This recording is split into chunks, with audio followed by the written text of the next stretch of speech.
My name is Evelyn Harper. I'm in my mid 30s, and for most of my adult life, I've been the kind of woman people describe as steady, dependable, calm, the one who doesn't make scenes. I work with numbers for a living, live a fairly quiet life, and I've always believed that if you keep your head down and do right by people, things eventually balance out.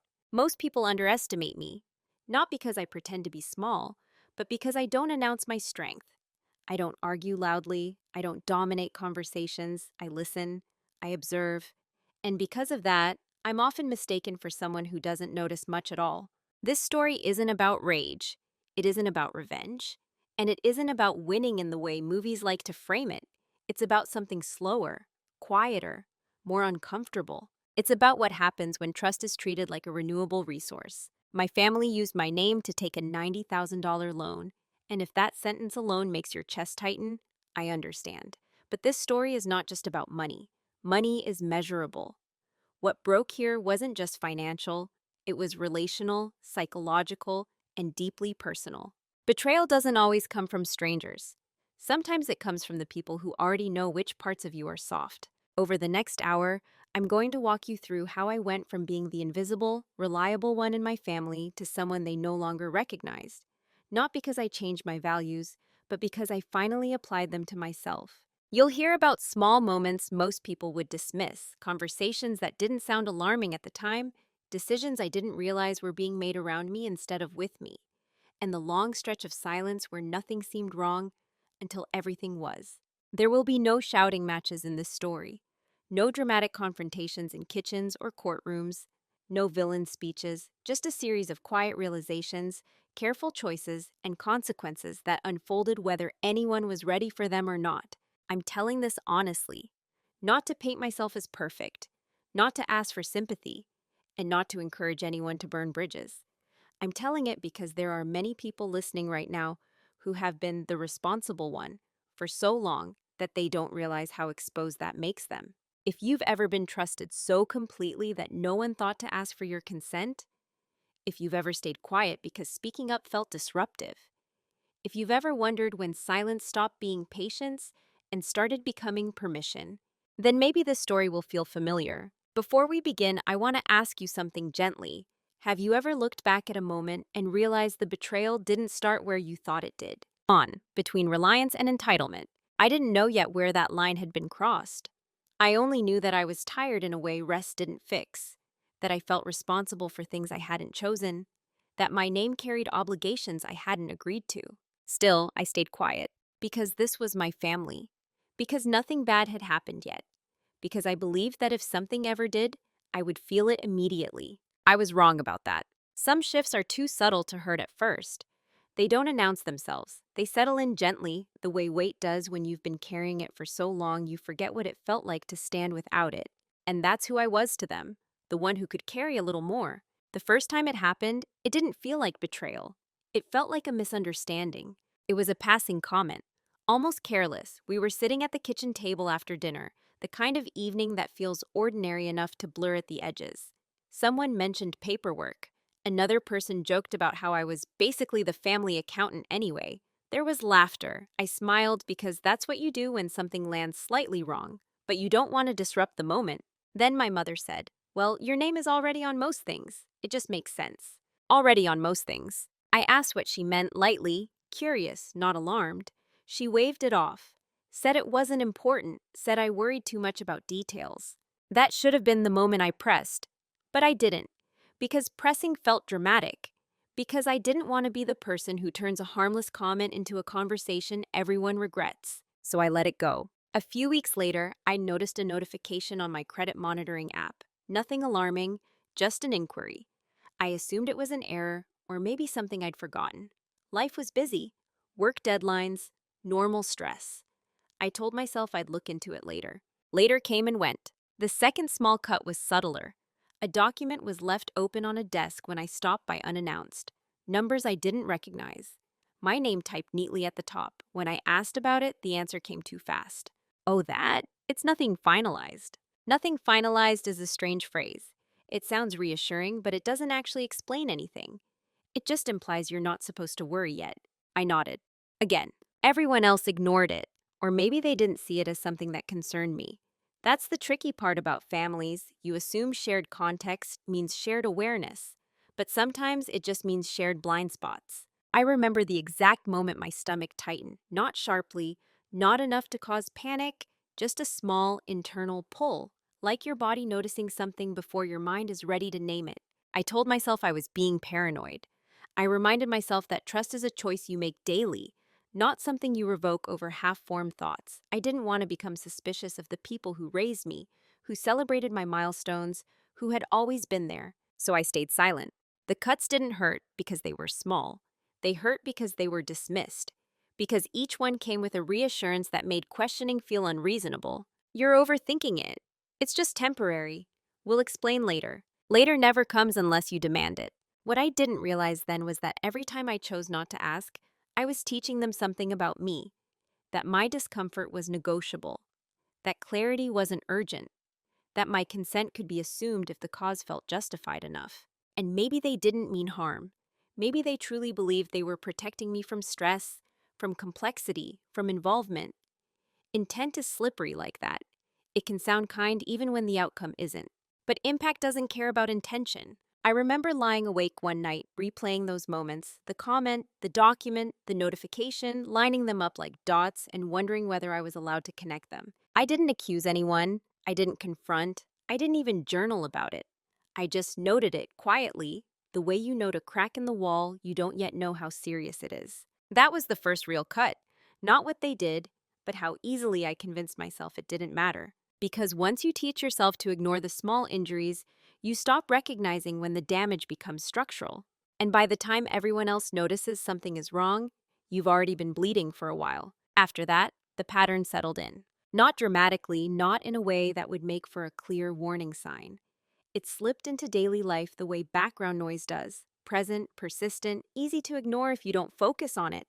There were more comments about how responsible I was, more jokes about me being the safest option, more moments where conversations paused when I entered the room, then resumed with a slightly different tone. I noticed, but I told myself it was a coincidence. I didn't want to believe I was being managed instead of included. Every time something felt off, there was a ready explanation. We didn't want to bother you. You've got enough on your plate. It's already handled. Handled by whom? On whose authority? Those questions stayed in my head, unspoken, because asking them would have shifted the dynamic, and I wasn't ready to do that. I started rationalizing my silence in ways that sounded noble. I told myself I was choosing peace, that not every discomfort needed a response, that maturity meant letting go of the need to be consulted on everything. But deep down, I knew the difference between letting go and being edged out. I just wasn't ready to admit which one was happening. The thing about normalized disrespect is that it rarely arrives labeled as such. It arrives wrapped in familiarity, in shared jokes, in reassurances that sound loving if you don't listen too closely. I noticed how often my name was used as a reference point. Evelyn would agree with this. This is the kind of thing Evelyn understands. She won't mind. No one asked anymore. They narrated my agreement into existence.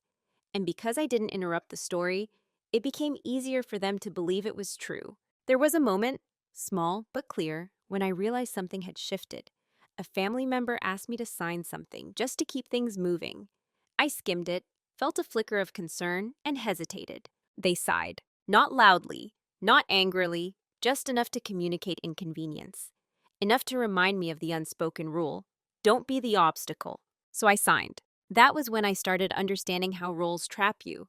Once you're known as the cooperative one, hesitation feels like betrayal. To them, your boundaries become disruptions, your questions become accusations, and you start managing other people's comfort at the expense of your own clarity. I told myself I could always revisit things later, that if something truly serious was happening, it would be made explicit, that I wasn't being excluded, I was being spared. But the truth was simpler and harder to face. It was easier for them not to involve me, and I had made it easy by not insisting on visibility. The respect I thought I had earned was conditional. It existed only as long as I didn't challenge the assumptions attached to my name. I wasn't angry yet. I was confused, disoriented, like realizing you've been standing in the wrong room for a while, but no one told you because you weren't in the way. And still, I stayed quiet. Because calling something disrespectful requires you to accept that it is, and that realization carries responsibility. It means you have to decide what you're willing to lose to protect yourself. At that point, I wasn't ready to risk the image of harmony I'd spent years maintaining. I wasn't ready to imagine my family as people capable of crossing lines instead of just blurring them. So I adapted. I minimized. I told myself this was temporary, circumstantial, understandable. That's how normalization works. It doesn't force you into silence, it convinces you that silence is reasonable. And once disrespect feels normal, anything else starts to feel like an overreaction. I didn't wake up one morning and realize I had been assigned a role. It happened gradually, through repetition, until the outline of it became impossible to ignore. I was the reliable one, not just dependable, but usable. The person whose stability could be borrowed without question. The one whose life looked orderly enough to support other people's messes. Whenever something needed continuity, my name came up. Whenever something needed legitimacy, my signature mattered. I was no longer just part of the family. I was infrastructure. No one said this out loud, but it was reflected in how conversations flowed around me instead of toward me, in how plans were framed as updates rather than discussions, in how my consent was treated as a formality rather than a choice. They spoke as if I had already agreed, and in a way I had by default. I realized my role wasn't about trust anymore. It was about utility. I was useful because I was predictable, because I didn't explode, because I didn't leave, because I didn't ask, what happens to me if this goes wrong? That question never entered the room. I remember sitting quietly during one discussion about finances, listening to everyone talk in hypotheticals, best case scenarios, future payoffs, temporary strain. I waited for someone to turn to me and ask how I felt about it. No one did. Instead, someone said, Evelyn's fine with risk, she's smart. That sentence changed something in me. Not because it was false, I am careful, informed, capable, but it was used to justify excluding me from the decision itself. My intelligence had become a reason not to explain things to me. My composure had become evidence that I wouldn't object. I wasn't being protected. I was being positioned. The role came with expectations I had never agreed to: absorb stress, smooth outcomes, and provide credibility. If something worked, it was collective. If it failed, I would be expected to understand. And still, I didn't push back. Part of me believed this was what adulthood looked like: quiet responsibility, unspoken sacrifice. Part of me feared that questioning the role would fracture the family. And part of me, if I'm honest, had tied my sense of worth to being the one who could handle it. But roles like this don't stay neutral, they escalate. Once you accept being the reliable one, people start relying on you for things that should require consent. Once you don't object, your silence becomes precedent. I began to feel a strange distance during family gatherings. I was present, but not really included. People spoke freely, assuming alignment. I smiled, nodded, and participated just enough to maintain normalcy. Inside, something was tightening. I wasn't angry yet, I was alert. I started noticing what wasn't said, what wasn't asked, how often my name appeared in plans I hadn't seen. I didn't confront anyone, I didn't accuse, I simply watched. That was the shift. I stopped being just the role they assigned me and started becoming a witness to it. And once you see the role clearly, you can't unsee it, because you realize something unsettling. The role exists whether you accept it or not. The only difference is whether you continue performing it for free. The shift didn't happen during an argument. There was no confrontation, no raised voices, no moment where someone finally said the wrong thing. It happened on a Tuesday afternoon, alone, in my car. I had just come from a routine appointment, the kind you don't think twice about. While sitting in the parking lot, my phone buzzed with an alert. Another notification from my credit monitoring app. This one wasn't vague, it was specific. A balance I didn't recognize, an amount too large to dismiss, a structure too formal to be accidental. I didn't panic. That surprised me. I just sat there, hands on the steering wheel, breathing evenly, reading the details again and again. My name was there, my information, my responsibility. And for the first time, I didn't rush to find an explanation that made everyone else innocent. Instead, I asked myself a different question. What if this wasn't a misunderstanding? That question landed quietly, but it changed everything. I drove home slowly, not in shock, just thinking, replaying conversations, recalling phrases I had brushed off, the casual confidence with which my name had been used, the documents I hadn't fully seen, the assumptions I had never corrected. It wasn't anger that filled the space, it was clarity. I realized that whether or not anyone had intended to hurt me was no longer the point. Impact had already occurred. Responsibility had already been transferred to me without my consent. And silence, in this moment, would not be patience, it would be permission. That was the day my silence stopped being automatic. I didn't call anyone. I didn't send messages. I didn't ask for explanations. I made myself a cup of tea and sat at my kitchen table with my laptop open. And I read, not emotionally, methodically. I reviewed reports, timelines, and names. I didn't assume guilt, but I didn't dismiss evidence either.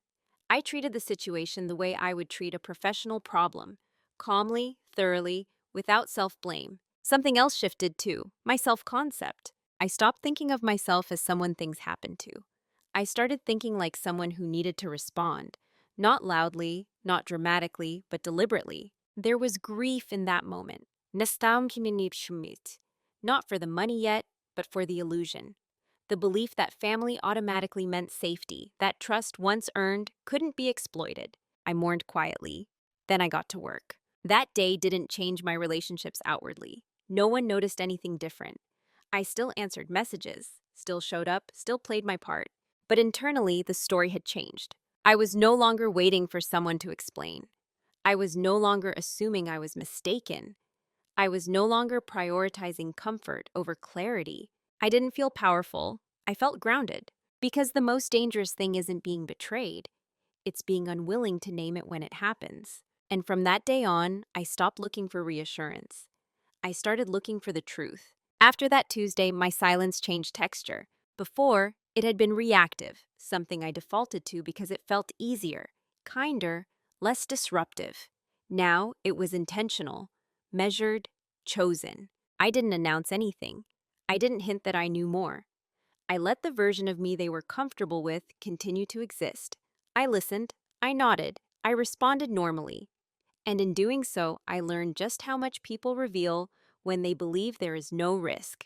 They mistook my quiet for ignorance, for confusion, for compliance. That misunderstanding gave me space. Conversations around me grew looser. Details slipped out casually. Timelines overlapped in ways they shouldn't have. People contradicted themselves without noticing. No one expected me to remember because they didn't think I was paying attention. But I was. I started noticing how often my name was invoked as a stabilizer, as reassurance, as collateral, even when no one used that word. It was spoken with confidence, like something already secured, and still no one asked me. What struck me most wasn't malice, it was comfort. They were comfortable assuming I would absorb the consequences, comfortable believing that if things went wrong, I would understand, comfortable placing weight on me without checking whether I was braced for it. Silence, I realized, had trained them well. I began documenting everything. Not obsessively, not emotionally, just carefully. Dates, statements, copies of documents I had access to. I didn't confront contradictions, I recorded them. I didn't correct assumptions, I let them stand. Not because I was plotting revenge, because clarity requires patience. There is a kind of power in not interrupting people while they show you who they are. I also noticed something unexpected in myself. I wasn't afraid anymore. The fear had come from uncertainty, from not knowing whether my instincts were valid. Once I accepted that something real had happened, the fear dissolved into focus. My silence wasn't weakness, it was containment. I stopped trying to be understood. I stopped managing emotions that weren't mine. I stopped explaining myself in advance. And the more I withdrew emotionally, the more they leaned in, confident, unguarded, unaware that the ground beneath the arrangement was shifting. This wasn't about outsmarting anyone. It was about stepping out of a role I had been playing unconsciously and deciding how I wanted to move forward as myself. I understood now that confronting too early would only trigger denial, defensiveness, justifications. I didn't want explanations yet. I wanted the full picture. So I stayed quiet. And in that quiet, I learned more than I ever had when I was trying to keep the peace. Because when people believe you won't challenge them, they stop hiding. And that's when preparation truly begins. What they never noticed was that I had stopped reacting and started tracking, not in a paranoid way, not with suspicion dripping from every thought, but with the same calm attention I'd always given to work, to responsibilities, to things that mattered. The difference was that now I mattered too. I built a private system, simple at first, a folder, then subfolders, screenshots labeled with dates, copies of statements, email threads saved offline. I didn't rely on memory anymore. Memory can be argued with, documents can't. I learned how quietly complex things can be when no one thinks you're paying attention. I noticed how timelines shifted depending on who was telling the story, how amounts were rounded down in conversation, but exact on paper, how certain phrases were repeated, almost rehearsed, while others were avoided entirely. No one questioned my interest when I asked neutral questions. Oh, when did that start? Who's handling that now? Did that change recently? I asked the way someone asks when they're already assumed to be on board. Curious, not skeptical. Helpful, not resistant. And they answered. They told me more than they realized because they believed I was still the same version of me. The one who trusted first, questioned last, and absorbed quietly. What they never noticed was how often they referenced my name without actually involving me. Since it's under Evelyn's name, she won't have an issue with that. It's fine. Evelyn knows. I didn't correct them. I didn't interrupt the narrative. I let them build it fully, layer by layer, until it was clear even to me where the weight rested. I also educated myself, not through panic searches or late-night spirals, but through structured learning. I read about liability, about consent, about how financial responsibility is assigned, and how it's transferred. I learned the difference between authorization and assumption, between access and permission. Each answer brought a strange mix of calm and grief. Calm, because knowledge restores agency. Grief, because it made one thing undeniable: this wasn't an accident. I didn't jump to the worst conclusions. I didn't label anyone a villain. But I stopped protecting their intentions from the evidence. There's a moment when you're preparing quietly where you realize something sobering. The people who benefit most from your silence are rarely watching closely. They assume the system will keep working because it always has. That assumption was my advantage. They never noticed that I stopped volunteering information, that I stopped offering reassurance, that I no longer fill emotional gaps in conversations. I was present, polite, neutral, and that neutrality made them comfortable.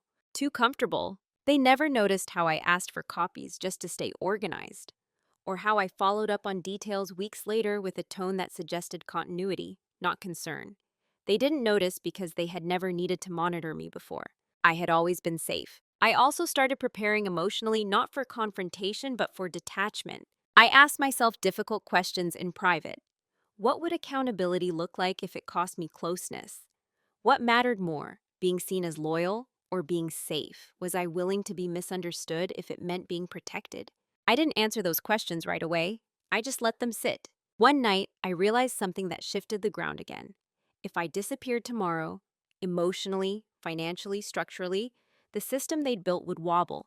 That wasn't arrogance. It was an observation. They had mistaken my steadiness for something they owned. And ownership, once assumed, is rarely examined. So I kept preparing, quietly, methodically, without drama, without threats, without announcements.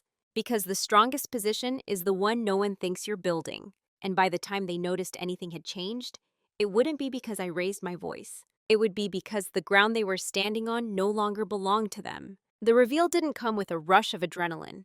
There was no moment where I leaned back in my chair and whispered. I knew it. No sense of triumph, no urge to call anyone immediately. It came quietly, late at night, with a document I almost didn't open. I had been organizing files, cross-checking dates, matching statements, confirming what I already suspected, when I noticed an inconsistency that didn't align with the story I'd been told. It was small, just a detail most people would skim past, but it didn't fit, so I followed it. That's how the truth finally surfaced. Not as a shock, but as a confirmation. The loan wasn't informal, it wasn't temporary, it wasn't something in progress or about to be explained. It was finalized, approved, active. $90,000 in my name, not as a co-signer who had been consulted, not as a beneficiary, as the primary identifier, the one legally responsible if anything went wrong. And no one had told me. I stared at the screen for a long time, long enough for my tea to go cold, long enough to notice that my hands weren't shaking. What I felt wasn't anger, it was a hollow clarity, because in that moment, everything lined up, the assumptions, the casual confidence, the way my name had been used as a resource instead of an identity. This wasn't a misunderstanding layered on top of good intentions. This was a decision. I read every page slowly.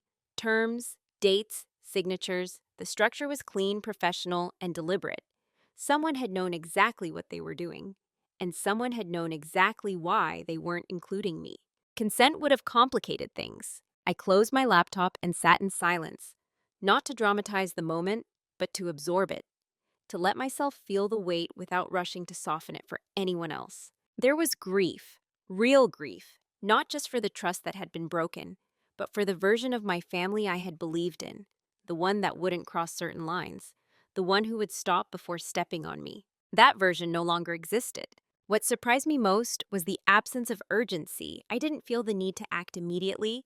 I didn't feel desperate to confront. The clarity had done something strange. It had slowed me down. When you finally know the truth, panic loses its grip. I realized then that I had leverage, not in the sense of power over people, but in the sense of choice. I could decide how this story moved forward. I could decide what accountability looked like. I could decide whether this ended in chaos or in consequence. And that decision didn't require noise. I didn't celebrate the discovery. I didn't feel vindicated. I felt resolved. Because once you see the full shape of something, you can't unknow it. And once you stop protecting other people from the reality of what they've done, you free yourself to respond honestly. That night, I didn't sleep much, not because I was spiraling, but because I was recalibrating. I wasn't asking why anymore. I was asking what now. And I knew the next choice I made would change everything. The morning after the reveal, I woke up clear-headed. Not calm exactly, but steady. The kind of steadiness that comes when uncertainty has been replaced by facts. I made breakfast, answered emails, and moved through my routine like any other day. On the surface, nothing had changed. Internally, everything had. I sat down later with the notebook and wrote out my options. Not emotionally, practically. I didn't dramatize them. I didn't soften them either. I could confront them immediately, demand explanations, watch the story splinter into defensiveness, tears, and justifications. I knew how that would go. I had seen it play out in smaller conflicts before. The focus would shift from the act itself to how hurt they felt being accused. I could do nothing, absorb the responsibility quietly, as I had absorbed so much before. Protect the family image, preserve closeness at the cost of my own security. That option was familiar, comfortable in a dangerous way. Or I could choose the path that didn't require permission, the irreversible one. That path didn't involve humiliation or revenge. It didn't involve exposing anyone publicly. It involved boundaries, formal, documented, enforceable boundaries. I understood then that timing mattered. Acting too early would collapse the structure before I fully understood it. Acting too late would trap me in it. This wasn't about punishing anyone. It was about removing myself from a position I had never consented to occupy. I thought about what I was willing to lose: comfort, approval, the illusion of harmony. I weighed those against what I stood to lose if I stayed silent: financial stability, legal safety, self-respect. The choice became obvious. I decided not to confront first. I decided to move first. That decision felt heavier than any argument ever could. Because once you act without announcing it, you accept that you may be misunderstood, that people will rewrite the narrative to make sense of the consequences they didn't anticipate. I accepted that. I also accepted that my family might never see this from my perspective. That accountability rarely feels fair to the people who never expected it. But clarity had given me something I hadn't had before: resolve without anger. I didn't want apologies shaped by fear. I didn't want promises made under pressure. I wanted outcomes that didn't depend on anyone's feelings. So I planned my next steps carefully, quietly, in the correct order. I knew that once I began, there would be no resetting to the old dynamic. No return to being the reliable one who absorbed everything with a smile. The moment I stepped out of that role, the system would have to adjust or break. And I was prepared for either. Because the hardest part wasn't discovering the betrayal. It was deciding that I mattered enough to respond. That was the point of no return. Once the decision was made, I didn't rush. I learned early that urgency is often what gives you away. It creates tells, emotional leaks, premature confrontations, half-formed actions that invite interference. I didn't want noise. I wanted precision. So I moved quietly. I started with information, not opinions, not family narratives, facts. I verified everything independently: balances, payment histories, authorization trails. I confirmed exactly where my responsibility began and where it could legally end. I didn't assume I understood it all just because my name was on the paperwork. Assumptions were what had put me here. I scheduled appointments that looked ordinary on the outside, administrative, routine, the kind of things no one asks about because they sound boring. No one noticed. I adjusted my finances subtly. Nothing dramatic, no sudden withdrawals or visible panic. Just careful repositioning, buffers where there hadn't been any, protections where there had once been trust. I stopped being available in small ways, not enough to raise concern, just enough to create distance. I didn't volunteer updates, I didn't reassure, I didn't offer to handle it. And the absence went unnoticed at first. That's the strange thing about systems built on one person's quiet labor. They don't recognize the work until it stops. I made sure every step I took was documented, legitimate, and aligned with reality, not with guilt, not with loyalty, not with fear. I didn't want shortcuts. I wanted outcomes that would stand even if no one believed my intentions. At no point did I announce what I was doing. There were moments when someone would mention the loan casually, confidently, as if it were still a shared understanding. I listened. I responded neutrally. I let the assumption exist because correcting it too early would only invite resistance. They thought nothing had changed. They were wrong. What changed wasn't visible yet. It was structural, like removing a support beam slowly, deliberately, making sure the building wouldn't collapse on the wrong person. I also prepared myself emotionally, not for guilt, but for reaction. I rehearsed calmly. I practiced saying less than I wanted to. I reminded myself that explanations are not always owed, especially when consent was never requested in the first place. This wasn't secrecy, it was privacy. There's a difference. Secrecy hides wrongdoing, privacy protects boundaries, and for the first time in a long time, I was protecting mine. I didn't feel powerful during this phase. I felt quiet, focused, almost invisible again, but this time by choice. They still believed I was carrying the weight. I was actually setting it down, one step at a time. The consequences didn't arrive with an announcement. They arrived in confusion. A payment didn't process the way someone expected. A timeline shifted. An assumption failed quietly, without explanation. At first, it was written off as a minor hiccup, an administrative delay, a technical issue, nothing worth worrying about. I heard about it indirectly. A passing comment, a distracted tone, the kind of inconvenience people mention only because they expect it to resolve itself. It didn't. The next time it came up, there was uncertainty in the room. Not panic, just discomfort. People started asking questions, but not the right ones. They asked what had happened, not why. They searched for fixes inside the same structure that was already changing beneath them. They still didn't come to me. That was the part that struck me the most. Even when the system started wobbling, they assumed I was holding it steady somewhere out of sight. They believed I was still buffering the impact, smoothing the edges, absorbing the stress quietly like I always had. But I wasn't. What I had done, carefully, legitimately, had shifted responsibility back to where it belonged. Not dramatically, not vindictively, just accurately. The loss they began to feel wasn't sudden. It crept in. Missed expectations, reduced flexibility, a tightening they couldn't quite explain. Conversations changed. The casual confidence disappeared. Reassurances sounded thinner. People started double-checking things they'd never questioned before. And still, no one connected it to me. Because the idea that I might step out of the role they'd assigned me didn't exist in their mental framework yet. I was still the reliable one, still fine with it, still understanding. That belief delayed their awareness, but it didn't prevent the consequences. I noticed the shift in how they spoke. Less certainty, more frustration. A creeping edge of stress. They tried to hide behind normalcy. The tone wasn't accusatory yet. It was confused. Confusion is the first stage of accountability. It's the moment when people realize something has changed, but haven't yet accepted that it won't change back. I stayed calm, consistent, neutral. I didn't insert myself into the problem. I didn't offer solutions. I didn't rescue. That restraint was harder than anything else I'd done so far, because I could have stepped in. I knew how. I always had. But stepping in would have restored the old balance and erased the boundary I had finally drawn. So I let the discomfort exist, not as punishment, as reality. The consequences weren't loud, but they were undeniable. And once reality enters the room, it doesn't leave just because people wish it would. They were starting to feel what I had felt for months: uncertainty without explanation, responsibility without consent, pressure without clarity.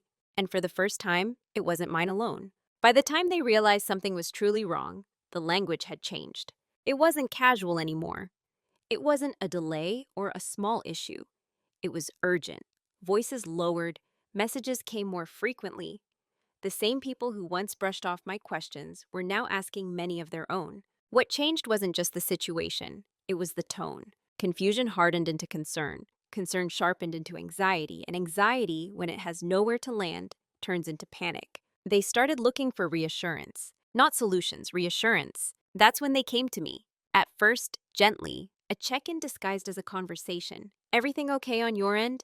You've been quiet lately. We might need to coordinate. I listened. I responded politely. I didn't offer what they were really asking for, because by then, fixing it wasn't possible without undoing the boundary I had already established. There's a moment in situations like this when people realize that the system they relied on no longer exists, but they still believe it should. They start scrambling for ways to restore it without acknowledging why it collapsed in the first place. They wanted me to step back into the role, to smooth things over, to make it go away quietly. But that role required my consent, and that consent was no longer available. The urgency escalated. Explanations were offered. Too quickly, too late. Stories shifted. Justifications appeared. I heard words like miscommunication, temporary, and we meant to tell you. None of those words addressed the core issue. This wasn't about forgetting to inform me. It was about choosing not to. By the time panic set in, the options had narrowed. The decisions I had made quietly were already in motion. Reversing them would have required me to accept responsibility again, voluntarily, knowingly, after understanding the risk. I wouldn't do that. Not out of spite, out of self-respect. There was frustration in their voices now.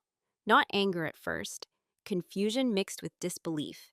The idea that I might not rescue the situation felt impossible to them, as if I were violating an unspoken contract I'd never agreed to sign. I didn't argue.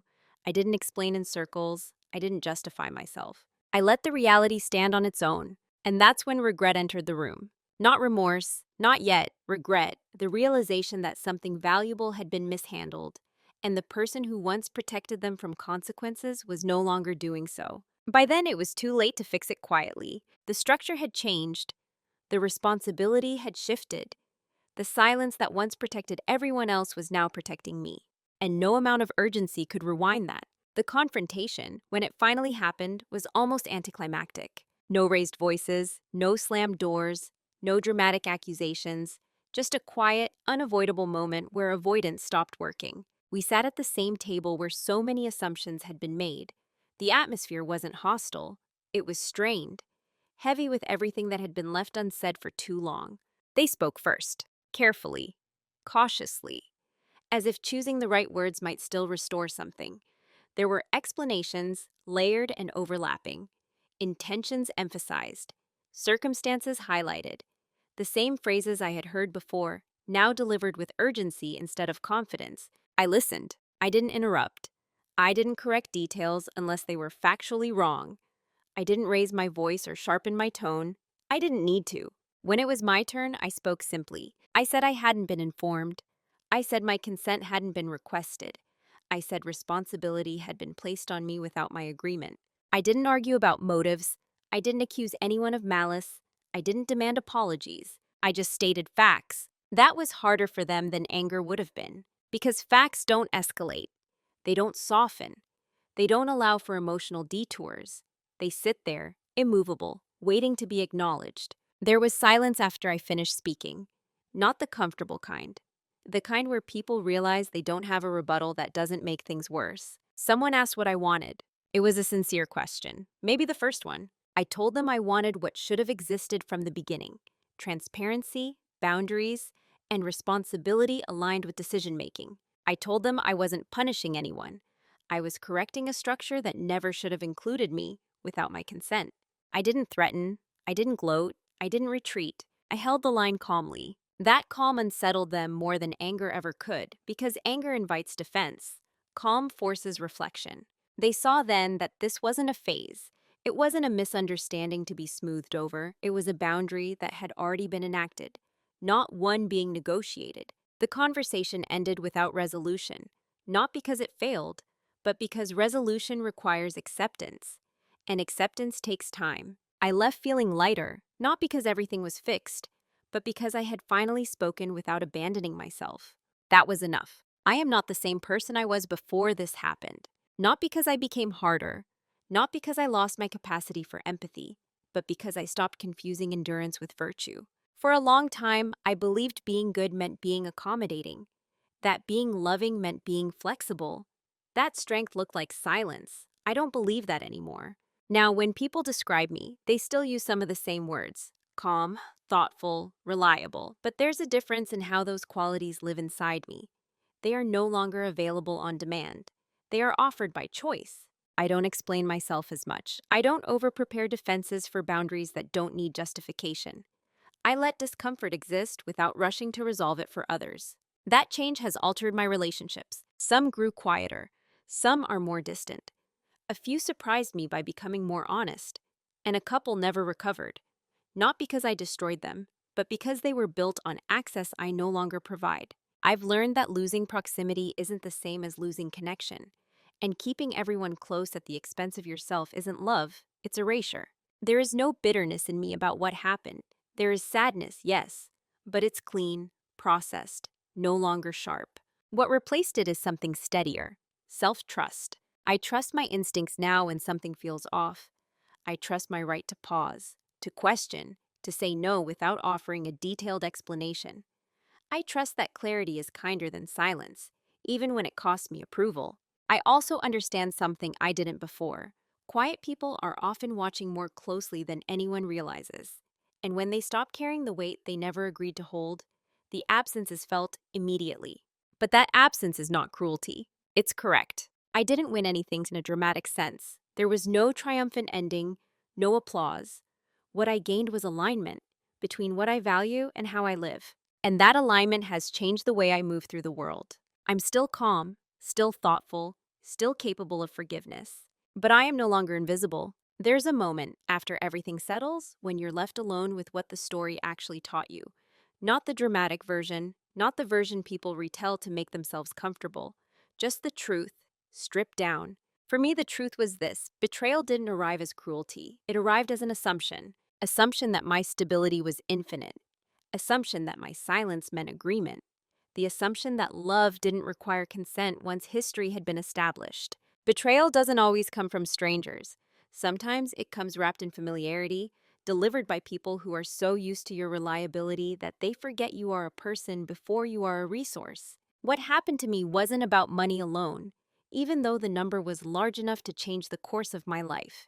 It was about how easily responsibility can be transferred to the person least likely to resist. How often "you'll understand" is used to avoid asking permission.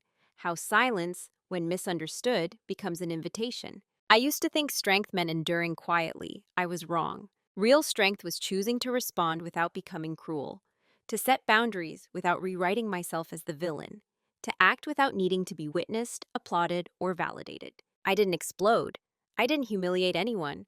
I didn't burn everything down. I simply stopped absorbing what was never mine to carry. And that choice, quiet, deliberate, irreversible, changed the entire structure around me. If there's one moral in this story, it's not trust no one. It's not family will betray you.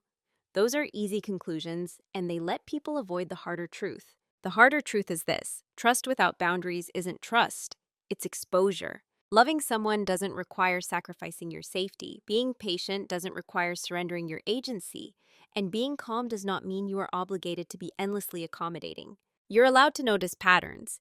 You're allowed to pause when something feels off. You're allowed to protect yourself without becoming loud, bitter, or unrecognizable. Quiet dominance isn't about control over others, it's about control over yourself. Since this happened, I've had people ask me if I regret how things ended up.